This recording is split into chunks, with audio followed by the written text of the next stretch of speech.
வித்யா, சொல்ல அருண். உனக்கு ரொட்டினா பிடிக்குமா? எனக்கு ரொம்ப பிடிக்குமே. ரொம்ப பிடிக்குமா?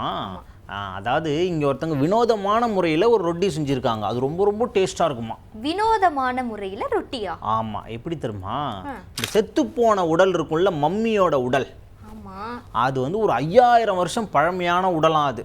சரி.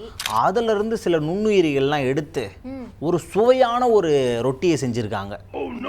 ஆமாம், அது ரொம்ப ரொம்ப டேஸ்ட்டாக இருக்குதான். அதுக்கு எந்த மிக்ஸுமே தேவையில்லை. அந்த ரொட்டியை அப்படியே எடுத்து சாப்பிட்லாமா.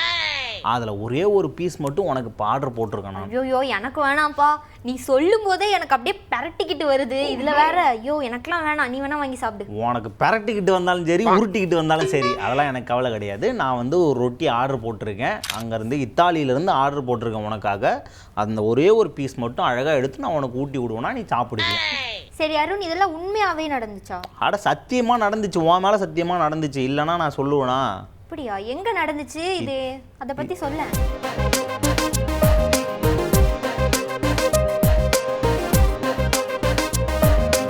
அதாவது இத்தாலியில் தான் இந்த ஆராய்ச்சியெல்லாம் நடந்திருக்கு.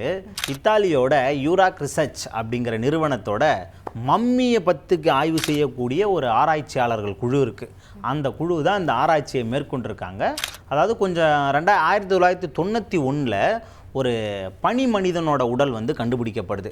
அந்த உடல் வந்து இயற்கையாகவே பாதுகாக்கப்பட்ட ஒரு உடல்.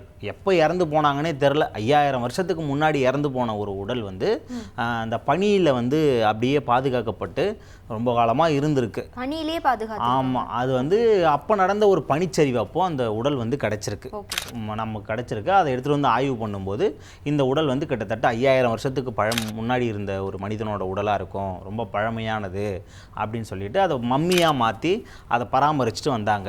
இப்போ அந்த உடலை வந்து இந்த ஆராய்ச்சியாளர்கள்லாம் போய் ஆய்வு பண்ணியிருக்காங்க. அதிநவீனமான முறையில் ஆய்வு பண்ணியிருக்காங்க. அப்போ அவங்களுக்கு அதிலேருந்து ஒரு விஷயம்லாம் கிடச்சிருக்கு. என்னென்னா, ரொம்ப காலமாகவே பனியில் உறைஞ்சிருந்ததால் அந்த உடல் இருக்குது பற்றியா, மம்மியோட உடல், அதுக்குள்ளே சில நுண்ணுயிரிகள்லாம் உயிரோடு இருக்குது அப்படிங்கிறத அவங்க வந்து கண்டுபிடிச்சிருக்காங்க. சரி, இந்த நுண்ணுயிரிகளை வச்சு நாம் ஏதாவது ஒன்று வித்தியாசமாக கண்டுபிடிக்கணும், இல்லைனா நம்ம ஆராய்ச்சியாளர்கள் இல்லைல்ல அப்படின்னு யோசித்தவங்க என்ன பண்ணியிருக்காங்கன்னா, திடீர்னு நாம் ஏன் இதை வச்சு ஒரு பிரெட்டு செய்யக்கூடாது அப்படின்னு அவங்களுக்கு ஒரு ஐடியா தோணியிருக்கு. சரி, இதை வச்சு நம்ம அழகான ஒரு ரொட்டி செய்யலாம் அப்படின்னு சொல்லிட்டு அந்த நுண்ணுயிரிகள்லாம் இருக்கும் இல்லையா, அந்த நுண்ணுயிரிகள்லாம் எடுத்து அதை வச்சு யூஸ் பண்ணி ஒரு ரொட்டியை செஞ்சுருக்காங்க. இந்த 5000 வருஷத்துக்கு முன்னாடி இருக்கக்கூடிய மனிதன் எப்படி சாப்பிட்ருப்பான், என்ன மாதிரி ரொட்டியை சாப்பிட்ருப்பான் அப்படிங்கிறதெல்லாம் யோசித்து அந்த ரொட்டியை உருவாக்குனாங்களாமா.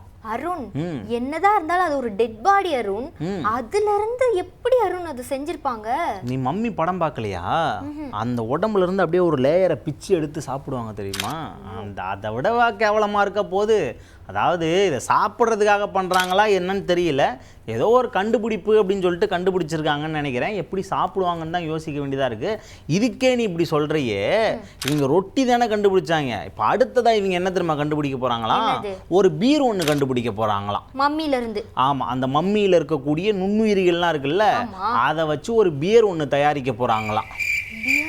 ஆமாம், அதை வேற குடிச்சிட்டு எப்படி இருக்குன்ட்டு இவங்களோட அலப்பறை ஒன்றும் தாங்க முடியல. இப்போதைக்கு ரொட்டியோடு நிறுத்தியிருக்காங்க. அடுத்தது பியருக்கான அந்த ஆராய்ச்சியை வந்து அடுத்த வருஷம் ஆரம்பிக்க போகிறோம், நாங்கள் பிள்ளையார் சொல்லி போட போகிறோம் அப்படின்னு சொல்லியிருக்காங்க. இவங்களோட ஆராய்ச்சி, வினோதமான ஆராய்ச்சியெல்லாம் தொடர்ந்துக்கிட்டே தான் இருக்குது. இருந்தாலும் இவங்க ஏதோ ஒன்றத்தை ரீக்ரியேட் பண்ணணும்னு நினைக்கிறாங்க. அது என்னன்னு தான் தெரிய மாட்டேங்குது நமக்கு. கண்டுபிடிக்கலாம் கொஞ்ச நாளுக்கு அப்புறமா. நீ கண்டுபிடிக்கிறியா கொஞ்ச நாளுக்கு அப்புறமா? சரி, கண்டுபிடி.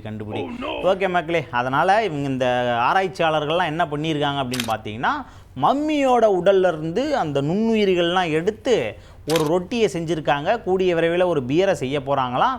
இதெல்லாம் நீங்கள் வெயிட் பண்ணி பாருங்கள். பியரை செஞ்சதுக்கப்புறம் நாங்கள் வந்து டீ டைம் நியூஸில் அப்லோட் பண்ணுறோம், சரிங்களா? அருண் வந்து இப்போது ஆர்டர் போட்டிருக்காங்க. அதை டேஸ்ட் பண்ணிவிட்டு உங்களுக்கு அடுத்த எபிசோடில் ரிவ்யூ சொல்லுவாங்க. அது யாருக்காக ஆர்டர் போட்டோன்னா, வித்யாவுக்காக ஆர்டர் போட்டோம். அவங்க சாப்பிட்டுட்டு அதோட டேஸ்ட் எப்படி இருக்குன்னு அடுத்த ஷோவில் சொல்லுவாங்க. இது என்ன குக்கரி ஷோவா? சரிவா, நம்ம கடையை சாத்திட்டு கிளம்புவோம். ஓகே மக்களே, இதோட கடையை சாத்திட்டு கிளம்புறோம். மீண்டும் உங்களை சந்திக்கும் வரை டாடா போய் சொல்லிக்கிறது. நான் உங்கள் அருண் பாண்டியன். நான் வித்யாகுமார்.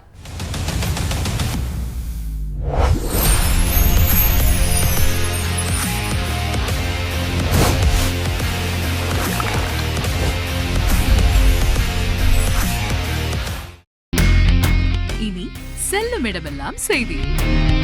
தந்தை டிவியின் வாட்ஸ்அப் சேனலை ஃபாலோ பண்ணினா செல்ல இருக்கும் இடமெல்லாம் செய்தி. இதோ QR கோட் இப்பவே ஸ்கேன் பண்ணுங்க, ஃபாலோ பண்ணுங்க.